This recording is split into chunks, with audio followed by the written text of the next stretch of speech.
যারা এই কাজটা করেছে তাদেরকে অবশ্যই আইনের আওতায় আনা উচিত। এটা যে আমি কি দেখলাম, অবিশ্বাস্য একটা ব্যাপার আর কি। আজকে এখানে আসার পর আমার এগুলো দেখার পর যেটা মনে হচ্ছে যে এটা আসলে কোনো বিচ্ছিন্ন ঘটনা না, মনে হচ্ছে যে এটা পরিকল্পিতভাবে এই জিনিসটা করা হয়েছে।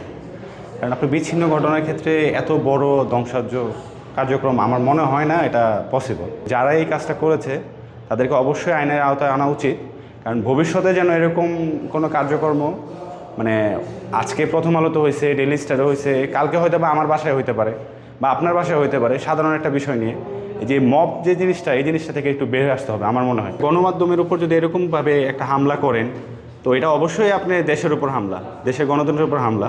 তো সেই ক্ষেত্রে আমার ব্যক্তিগত মতামত তাদেরকে অবশ্যই আইনের আওতায় আনা উচিত, কারণ যে কাজটা করেছে এটা আসলে মানানসই না।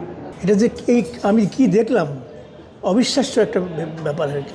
জঘন্যভাবে এবং অত্যন্ত নোংরাভাবে আমরা তাদের ক্রিয়াটা আমরা দেখলাম এই দুটো পত্রিকার ধ্বংসযজ্ঞ দেখি, বিশেষ করে প্রথম আলো।